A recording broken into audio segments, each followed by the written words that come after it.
Hi, നിങ്ങളൊരു face painter ആകാൻ ആഗ്രഹിക്കുന്ന ആളാണോ? എങ്കിൽ ഒരു ബിഗിനർ ആയിട്ടുള്ള ഫേസ് പെയിന്റർക്ക് അറിഞ്ഞിരിക്കേണ്ട ഏറ്റവും അത്യാവശ്യമായിട്ടുള്ള ബേസിക് സപ്ലൈസ് എന്തൊക്കെയാണെന്ന് നമുക്ക് ഈ വീഡിയോയിലൂടെ നോക്കാം. അതുപോലെ തന്നെ ഫേസ് പെയിന്റിങ് എങ്ങനെ ഒരു മോസ്റ്റ് പ്രോഫിറ്റബിൾ ആയിട്ടുള്ള ബിസിനസ് ആക്കി മാറ്റാമെന്നും നമുക്ക് ഡിസ്കസ് ചെയ്യാം. ഒരു ബിഗിനർ ആയിട്ടുള്ള ആൾക്ക് ഫേസ് പെയിന്റിങ് തുടങ്ങുമ്പോൾ എന്തൊക്കെ സാധനങ്ങൾ യൂസ് ചെയ്യണം, എന്തൊക്കെ സപ്ലൈസ് വാങ്ങണം എന്നൊക്കെ ഒരുപാട് ഡൗട്ട്സ് ഉണ്ടാകും. മറ്റ് ബിസിനസ്സുകൾ പോലെയൊക്കെ തന്നെ ഈ ഫേസ് പെയിന്റിങ്ങും ഒരു ഇൻവെസ്റ്റ്മെന്റ് തന്നെയാണ്.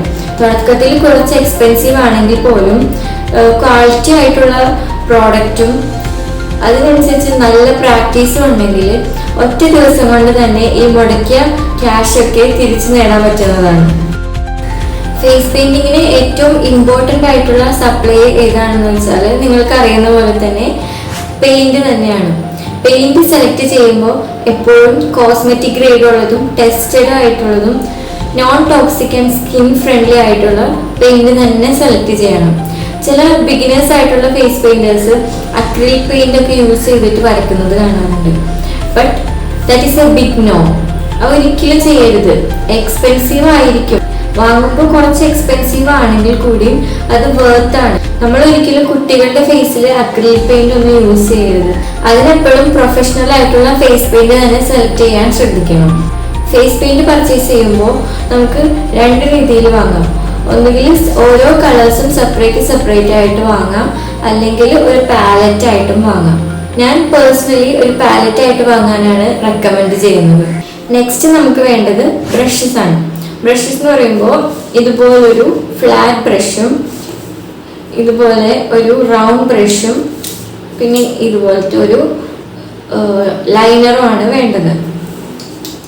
ഈ ഒരു 3 ബ്രഷ് തന്നെ ഒരു ബിഗിനർക്ക് സ്റ്റാർട്ട് ചെയ്യാൻ മതിയാവുന്നതാണ്. പിന്നെ നമുക്ക് വേണ്ടത് സ്പോഞ്ചസ് ആണ്.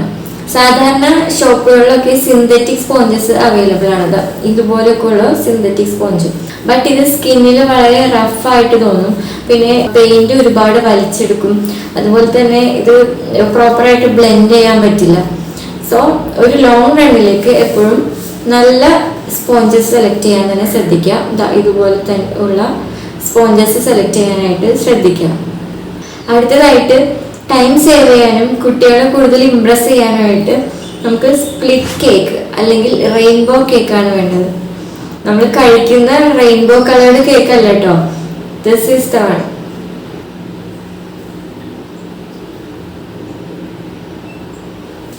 ഇതുകൊണ്ട് ഒരു സിമ്പിൾ ആയിട്ടുള്ള ഡിസൈൻസ് വരച്ചാൽ പോലും കുട്ടികൾ വളരെ ഹാപ്പി ആവുന്നത് ഞാൻ കണ്ടിട്ടുണ്ട്. ഈ സ്പ്ലിറ്റ് കേക്കിനെ കുറിച്ച് അറിയാത്ത കസ്റ്റമേഴ്സ് ഒക്കെ വരുമ്പോൾ അതുപോലെ തന്നെ പാരൻസ് ഒക്കെ വിചാരിക്കും, എത്ര സ്പീഡിലാണ്, എത്ര ഭംഗിയായിട്ടാണ് ചെയ്തിരിക്കുന്നത് എന്നൊക്കെ അവർ ഇംപ്രസ് ആവുന്നത് കണ്ടിട്ടുണ്ട്. സോ ഈ സ്പ്ലിറ്റ് കേക്ക് നമുക്ക് ഇങ്ങനെ സിംഗിൾ ആയിട്ടും വാങ്ങാം, അല്ലെങ്കിൽ ഒരു പാലറ്റ് ആയിട്ടും വാങ്ങാം. പ്രോഫിറ്റബിൾ എന്ന് പറയുന്നത് ഒരു പാലറ്റ് ആയിട്ട് വാങ്ങുന്നത് തന്നെയാണ്.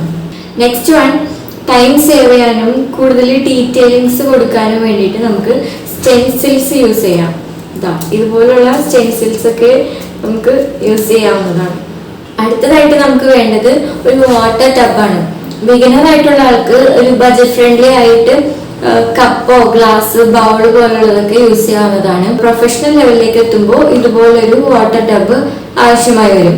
ഈ ഒരു സ്പേസിൽ നമുക്ക് ബ്രഷ് ക്ലീൻ ചെയ്യാൻ പറ്റും. അതുപോലെ തന്നെ ഇവിടെ നമുക്ക് ബ്രഷ് ഹോൾഡ് ചെയ്യാനും പറ്റും. സോ ഇതുപോലൊരു വാട്ടർ ടബ് വളരെ ഹെൽപ്ഫുൾ ആയിരിക്കും. ഇനി നമുക്ക് ബ്രഷസ് ഒക്കെ സേഫ് ആയിട്ട് സൂക്ഷിക്കാൻ വേണ്ടിയിട്ട് ഇതുപോലൊരു ബ്രഷ് കേസ് ആവശ്യമാണ്. പക്ഷേ ഇപ്പോൾ ഞാൻ യൂസ് ചെയ്യുന്നത് ഇതുപോലൊരു ബ്രഷ് ബോട്ടിലാണ്. ബ്രഷസ് അപ്വേർഡ് ആയിട്ട് വെച്ചാൽ അങ്ങനെ കേടുപാടൊന്നും കൂടാതെ സൂക്ഷിക്കാൻ പറ്റും. ഇനി ഒരു ടവല് വേണം. വാഷ് ചെയ്തതിന് ശേഷം ബ്രഷസ് ഒക്കെ ഡ്രൈ ചെയ്യാനും പിന്നെ പെയിന്റ് ഒക്കെ ആയാലും അതൊന്ന് ക്ലീൻ ചെയ്യാനും നമ്മുടെ കയ്യിലൊരു ടവൽ അത്യാവശ്യമാണ്. നെക്സ്റ്റ് നമുക്കൊരു മിറർ ആവശ്യമാണ്. വരച്ച് കഴിഞ്ഞതിന് ശേഷം എന്താണ് വരച്ചിരിക്കുന്നത് കാണാനായിട്ട് കുട്ടികൾക്കൊക്കെ വളരെ ആകാംക്ഷ ഉണ്ടാവും. അപ്പോൾ ഒരു മിറർ ആവശ്യമാണ്. ഇതുപോലെ ഒരു അത്ര എക്സ്പെൻസീവ് അല്ലാത്തൊരു മിറർ വാങ്ങുന്നതായിരിക്കും എപ്പോഴും നല്ലത്. ബിക്കോസ് ഇതെൻ്റെ 3ാമത്തെ മിററാണ്. പലതവണ എൻ്റെ കയ്യിൽ നിന്നോ അല്ലെങ്കിൽ കുട്ടികളായിട്ട് ഡീൽ ചെയ്യുമ്പോൾ അറിയാതെ മിററൊക്കെ പൊട്ടാനുള്ള ചാൻസ് ഉണ്ട്. സോ എപ്പോഴും അത്ര എക്സ്പെൻസീവ് അല്ലാത്ത മിറർ സെലക്ട് ചെയ്യുന്നതായിരിക്കും നല്ലത്. അടുത്തത് ചില സമയത്ത് കുട്ടികളൊക്കെ ആകെ മെസ്സപ്പായിട്ട് വരാറുണ്ട്, ആകെ പേർത്തൊക്കെ വരുമ്പോൾ നമുക്ക് അത്യാവശ്യമായിട്ട് വേണ്ടതാണ് ഒരു വെറ്റ് വൈപ്പ് എന്ന് പറയുന്നത്. പെയിൻ്റൊക്കെ എക്സസ് ആയിട്ട് എവിടെയെങ്കിലും ആയിട്ടുണ്ടെങ്കിൽ നമുക്ക് അത് ഈസി ആയിട്ട് ക്ലീൻ ചെയ്യാൻ പറ്റുന്നതാണ്.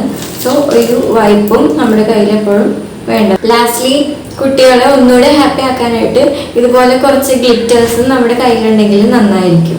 നമ്മുടെ കയ്യിൽ അവൈലബിൾ ആയിട്ടുള്ള സാധനങ്ങൾ വെച്ച് തന്നെ ജസ്റ്റ് സ്റ്റാർട്ട് ചെയ്യാം. പിന്നെ പതിയെ പതിയെ ഈ കിറ്റ് എക്സ്പാൻഡ് ചെയ്താലും മതി, അതായിരിക്കും ഏറ്റവും ബെറ്റർ ആയിട്ടുള്ള കാര്യം. Just start with the basic supplies, അത് കഴിഞ്ഞിട്ട് പതിയെ നമുക്ക് ഓരോന്നോരോന്നായിട്ട് ആഡ് ഓൺ ചെയ്ത് വരാം. ഇനിയും നിങ്ങൾക്ക് എന്തെങ്കിലും ഡൗട്ട് ഉണ്ടെങ്കിൽ അല്ലെങ്കിൽ ഈ ടൂൾസൊക്കെ എവിടെ നിന്നാണ് എങ്ങനെയാണ് വാങ്ങുന്നതെന്നൊക്കെ സംശയം ഉണ്ടെങ്കിൽ നിങ്ങൾക്ക് എന്നെ കോണ്ടാക്ട് ചെയ്യാവുന്നതാണ്. അതുപോലെ ഞാനൊരു 7-day മാസ്റ്റർ ക്ലാസ് പ്ലാൻ ചെയ്തിട്ടുണ്ട്. ഒരു ബിഗിനർ ആയിട്ടുള്ള ഫേസ് പെയിൻറ്റർക്ക് അറിഞ്ഞിരിക്കേണ്ട കംപ്ലീറ്റ് കാര്യങ്ങളും ഈ ഒരു 7-day മാസ്റ്റർ ക്ലാസ്സിലൂടെ കവർ ചെയ്യുന്നതായിരിക്കും. നിങ്ങൾക്ക് താല്പര്യമുണ്ടെങ്കിൽ അതിൽ ജോയിൻ ചെയ്യാവുന്നതുമാണ്. എല്ലാ ഡീറ്റെയിൽസും ഡിസ്ക്രിപ്ഷൻ ബോക്സിൽ അവൈലബിൾ ആയിരിക്കും. Thank you so much for watching.